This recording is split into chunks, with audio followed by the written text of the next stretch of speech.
village called Kishanganj, there lived a poor farmer named Harya.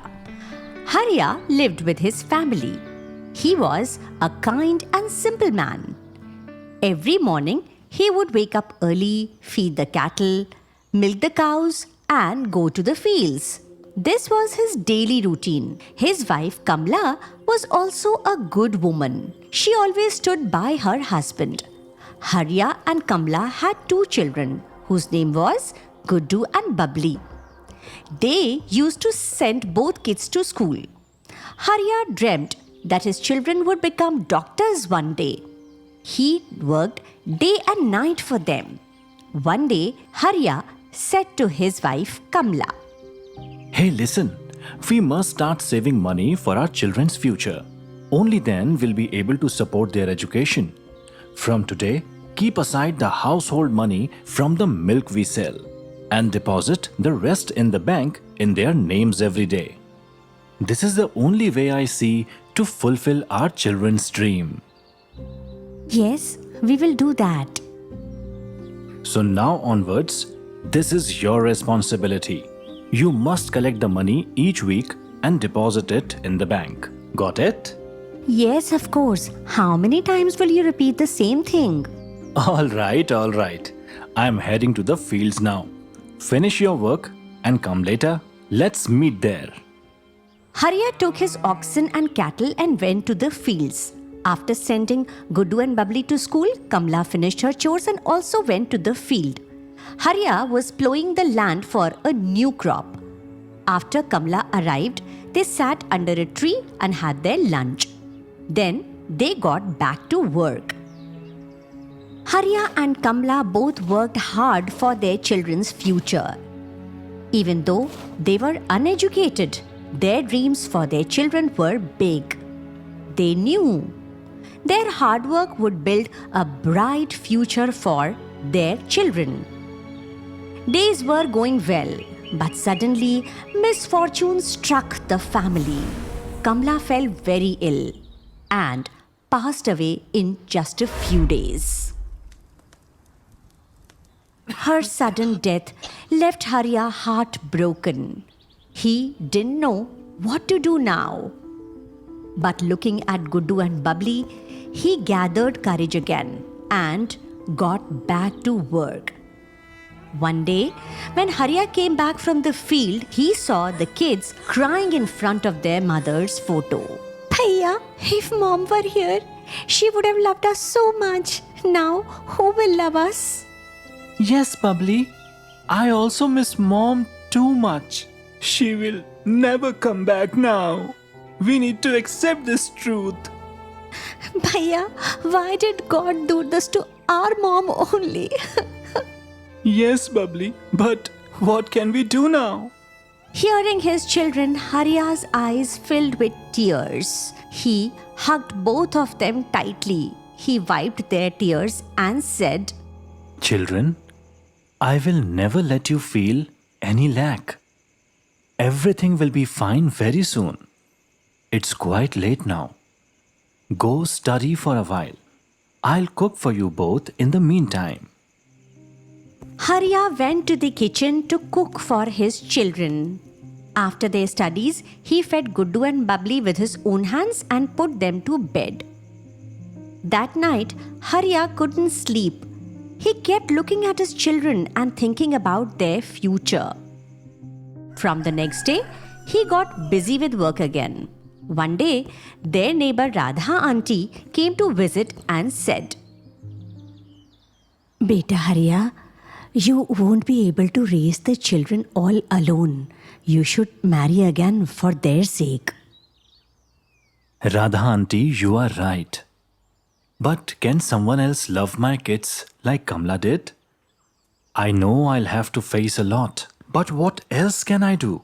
I know this is my destiny and I have to face it. I know a woman. She will love your kids like her own. You don't worry. Just marry again for your children's happiness. Guddu will manage, but think about Babli. She needs a mother's love the most. That night, Harya kept thinking about what Radha auntie had said. After thinking a lot for the sake of his children, he got remarried. Guddu and Bubbly were happy to see their new mother. But Malti, their stepmother, was not happy to see them. She was a cruel woman. She wanted to remove both kids from her path. One day, when Bubbly returned from school, Malti said to her, "Oh, my lovely doll is back. Come, dear, wash your hands and help me with the outside chores." "But, Mom, I have to study." "Oh, so you want to study? Will you become a doctor now? Come, help me with the housework. And Guddu, go outside and gather some firewood. If you want to live in this house, you must work. And don't you dare tell your father anything. If you do, you'll see the worst of me." Guddu and Bubbly quietly started doing all the household chores. They didn't tell anything to their father. Day by day, Malti made them do a lot of work while she rested. Once Harya left for the fields, she started hitting them for small reasons. But the children never complained about their stepmother. They just bore everything silently. Slowly, Guddu and Bubbly's health began to worsen. One day, Bubbly told Guddu, "Bhaiya, this mom is really cruel. When you went out to get wood, she beat me a lot. She even covered my mouth so that no one could hear me. Bhaiya, we should tell Dad everything." Yes, Bubbly. She only gives me half a meal every day and lies to our father about us. But if we tell him everything, we might end up all alone again. Let's wait for a few more days, Bubbly. Maybe she'll treat us better. Sacrifice for some more time, Bubbly. "Okay, Bhaiya." Guddu and Bubbly were quietly suffering under their stepmother's cruelty. For the sake of their father, they chose to remain silent. Now, Malti gave them only one meal a day and in front of Harya. These days, Guddu and Bubbly are being very naughty. They play all day long, doesn't study, and even refuse to eat properly. Now, you should talk to them. Harya takes his children to the courtyard. He lifts them into his lap and starts talking to them. Kids, I have noticed for many days that you both don't smile or laugh anymore. Your health is also getting worse. Is something bothering you? Whatever it is, you can tell me. Your mother treats you well, right? Bubbly, tell me, what's going on? There is nothing more important to me than you two. Everything I'm doing is only for you, my children. You can tell me fairly. Bubbly was just about to say something to her father when Malti spotted them and quickly walked over. She says to Harya, "Oh, so you're sitting here? I was looking for you inside the house. Come on, dinner is ready. Eat it while it's still hot." In front of Malti, Harya didn't say anything to the kids. They all sat down together to eat. That night, Harya fed the children with his own hands and slept with them by his side. Seeing both kids cuddled up to their father, Malti thought to herself, "I will have to do something about these two now." The next day, Harya went to work. Malti called the children and made them stand before her. "Hey, Bubbly, were you complaining to your father about me?" "No, Mom. We were just sitting with him." "I understand all your tricks very well. Wait, I will teach you both a lesson." Malti started beating Guddu and Bubbly with a stick. Radha auntie, the neighbor, saw all of it. She thought to herself, "Oh no, I thought Malti would take care of the children, but she is only giving them pain. I shouldn't have suggested this marriage. Now these poor children are suffering because of me. I must do something to fix this." From that day on, Radha auntie began keeping an eye on the children. That same year, a drought hit Harya's village. Everyone in the village was eating only one meal a day due to the shortage. Things were difficult at Harya's house too.